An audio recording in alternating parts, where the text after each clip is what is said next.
Hello and welcome to India Decides. Tonight, are political parties private entities or public bodies?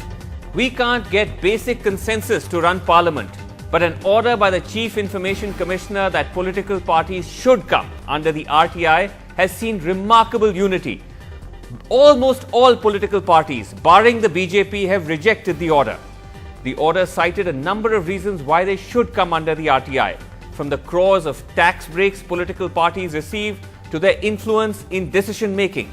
But the parties aren't buying it, with the Congress even saying that political parties are private organizations.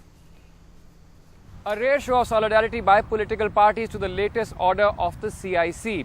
From the UPA to parties in the NDA to even the CPIM, each showing the red flag and each citing their own reasons as to why political parties should not be placed under the RTI. The Congress opposed, saying political parties are private organizations. भारतीय राष्ट्रीय कांग्रेस इस निर्णय से पूरी तरह असहमत है.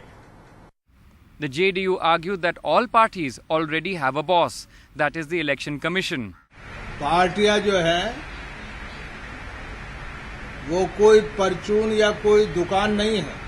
ये यूपीए के चलते राजनीतिक जो शक्ति है वो निरंतर कम की जा रही है. The CPM, while saying that they are willing to share their finances, questioned how a party's internal process could be open to public scrutiny.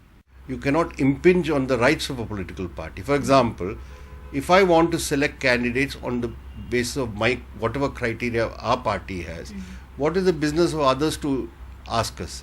Only the BJP took a nuanced stand, saying they are not averse to it, but refused to accept whether they are a public authority.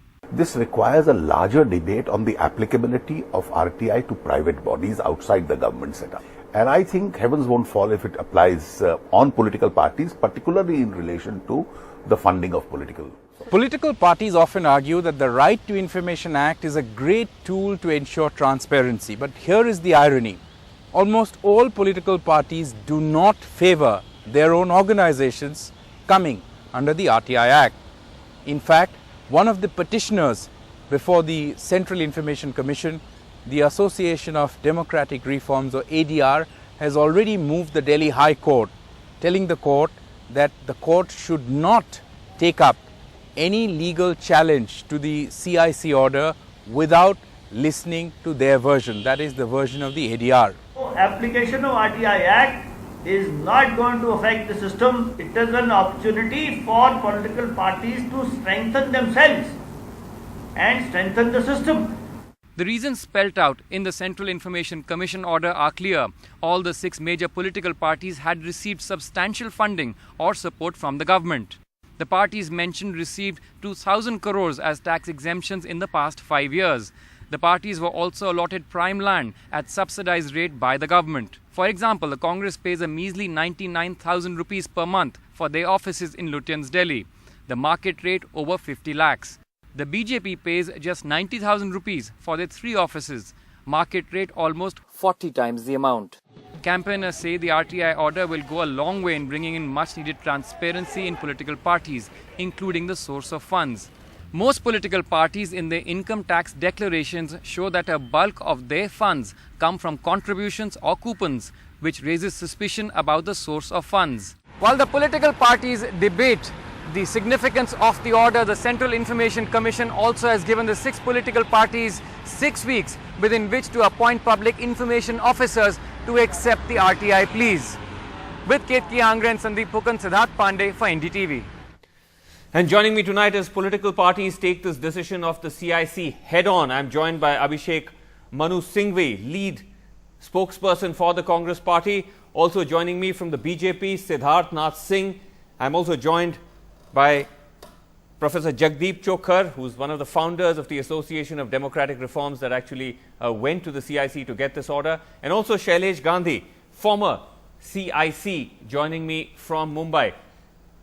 Also, Sudhakar Reddy of the CPI is also with us, and we're going to be shortly joined by Jitendra Awat of the NCP. So, virtually all the parties covered under this order. Abhishek Singhvi, if I can begin by asking you, the strongest opposition to this order has come from the Congress. A great irony, given that it was under your government that the Right to Information Act was passed.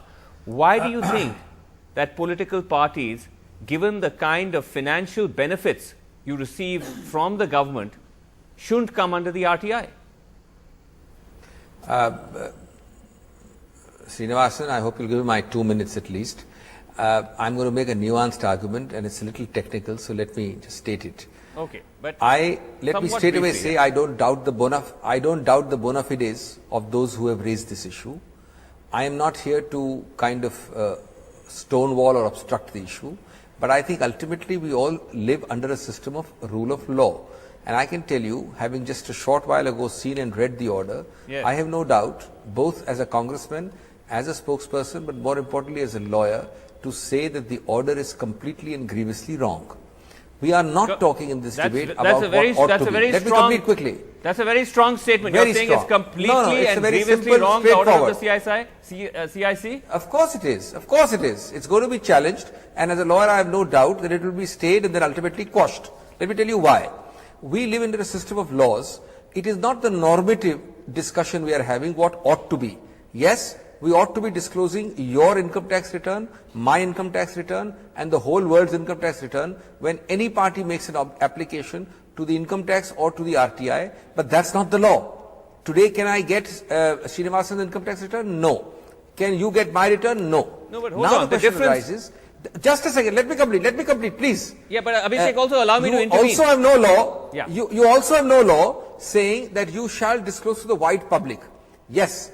Every penny which you get, whether as donation or as exempt income or as income otherwise earned, commercial, non-commercial, must be in your income tax return and you must file returns. No, but Abhishek, that's not the point. Can I just intervene on that? No, that is the point. Let me tell you. No, let me just intervene. Here's the difference. The order today has gone. Abhishek, here's the difference between you and me. Can I just intervene on that point? One sec. The difference between you and me. Let me finish, you can intervene then. Let me finish, then you intervene, please. The order which we are discussing today virtually accepts that third-party disclosures, disclosures in confidence, disclosure of fiduciary nature, disclosure of IT are not disclosable under RTI. And then says, on the general rhetoric, disclosure is good, transparency is good, leads to accountability, democracy is furthered by this. Yes. Therefore, I, the CIC, direct that you must disclose. Now that may be a normative statement, it may be well intentioned. No, hold on, but Abhishek, let's legally, now please. It is beyond the parameters of Section 8 of the RTI Act. Abhishek, there are others. We have others on the panel. Please now let me intervene. Legal adventurism. Please let me intervene. Now, you're saying that everyone should disclose, but the difference between you and me, the difference between a political party and any ordinary citizen is that the reason cited for bringing all of you, bringing political parties is number one, that you receive substantial financial benefits from the government. Now, the Congress alone availed of 1,385 crores of tax exemption in the past 3 years. The BJP 682 crores, the BSP 147 crores. You also get huge allotments of land for your offices and headquarters in Delhi and otherwise, which are massively subsidized. These are just small examples. A 30-second clarification. A 30-second clarification. Of the reason why. Now, right. One of the reasons why you've been brought under this order. You're absolutely right, and there lies the error. The fact that you get tax exemptions, the fact that you get certain benefits from the government, does not make you a public authority. You get a tax, if you have a charitable trust called Srinivasan Charitable Trust, Srinivasan, you get a tax exemption. I get an ATG exemption. That does not bring a person into the purview of a public authority entitling the disclosure of charitable trust returns. No charitable trust gets bungalows in Lutyens, Delhi for 5,000 rupees a month. Before we move on to the other reasons cited, Professor Chokar, let Professor Chokar respond. That is not the test of the RTI Act. Okay, the quantum of the benefit is not the test of the RTI Act. I'm giving you a legal argument. Unless you stick by the letter of the law, you will have chaos there.